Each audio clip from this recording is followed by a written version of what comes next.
दोस्तों असांजे सफ़र जो ॿियो ॾींहुं आहे। पाण राति इस्लामाबाद में रहियासीं। इस्लामाबाद मां असां 1 बजे निकिता आहियूं ऐं हींअर पेशावर जेको मोटरवे हो उतां इंटरचेंज करे ھزارا मोटरवे ते हींअर पाण पहुता आहियूं ऐं ھزارا डिवीज़न में पाण पहुची चुका आहियूं।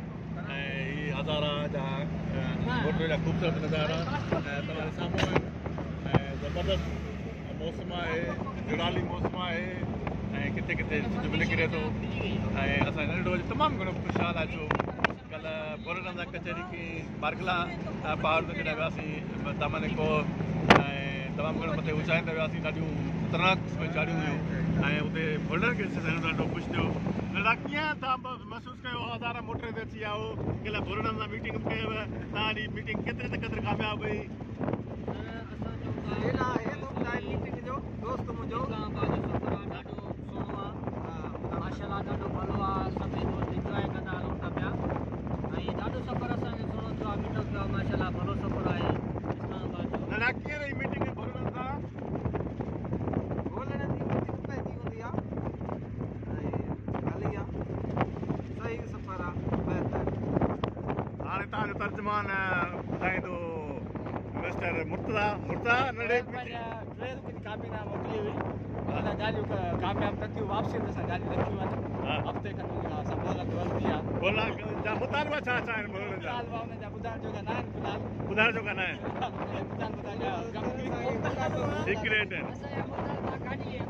हा न, तव्हां मुज़ाकराती टीम में हो कल्ह बोलण जी मीटिंग मंज़र जी करायूं त सरदार आयो मंज़र त केतिरी क़दुरु कामयाबु कीअं कहिड़ा कहिड़ा मुतालबा ज़ाहिर करे सघंदो? कल्ह तव्हां घोड़नि जो जोश ऐं जज़्बो ॾिठो? हुननि चयो त असांजो सरदार अची विया आहिनि शुरू खां ऐं हुननि जी डुक डोड़ केमहिल हेॾे केमहिल हेॾे, हू परेशान आहे त असां सरदार मज़र जो अॻियां कहिड़े अंदाज़ में कयूं, कीअं कयूं ऐं मुज़ाकरात जी टीम हिन करे न थी सघे। हुननि डिमांड खे असांखे ॾेई वञो, असां चवण इहा सुखड़ीअ सां सिंध रखणी आहे, तव्हांखे कीअं ॾींदासीं। पर हींअर पाण इस्लामाबाद छॾे रवाना थिया पंहिंजी अॻी मंज़िल ते।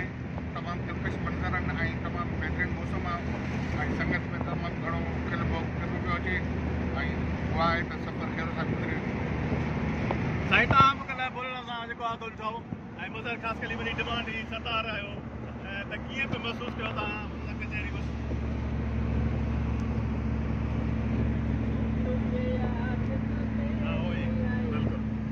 दोस्तनि खे सभिनीनि खे इहा हाली मदद तमामु बहितरीनु टूर हले थो पियो ऐं दोस्त तमामु मज़ो ॾियनि था पिया। अॼु असां जीअं तव्हांखे ज़ाहिर ॿुधायो त ॿियो ॾींहुं आहे, वञूं था पिया अहमदाबाद मानसरा ऐं इहे नारायण कागान पंहिंजे मंज़िल ॾांहुं घुमंदा ऐं तमामु बहितरीनु मौसम आहे। बाक़ी मज़ा आया जीअं चवनि था बोलण वारी उहा त वरी शइ असां पाण ॾिठीसीं त बोलड़ा असांजी गाॾी जे इस्तक़बाल लाइ तमामु वध चढ़ कोशिशि कनि पिया। पोइ हाणे वधीक राज़ उन्हनि खे ख़बर, हे दोस्त ॿुधाइनि था पिया। बाक़ी जेकॾहिं मुज़ाकराती टीम में ही शामिल आहिनि त पोइ माना बोलड़नि सां बोलड़ा ई मुज़ाकरात करे सघनि था। महिरबानी तव्हां दोस्तनि जी।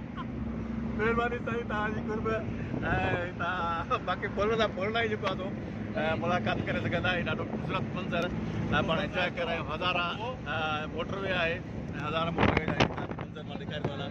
हीउ ॻोठ आहे को बरसाण अॻिते सफ़र आहे ऐं पाण कयूं था हींअर वरी हरिपुरा बि आहियूं। हरिपुर जी चांहि मज़ा हिते मिली आहे, तमामु बहितरीनु चांहि आहे। कोशिशि कंदासीं पाण हरिपुर जी चांहि बि पियूं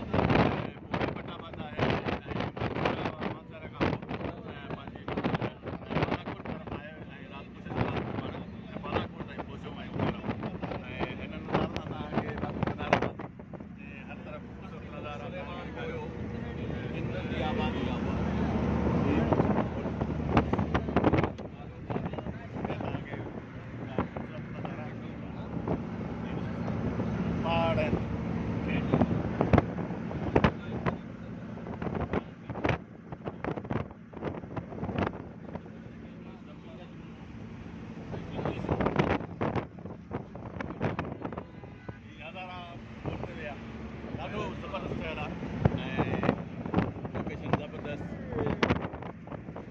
ऐं मज़र खे उवासियूं अचनि थियूं।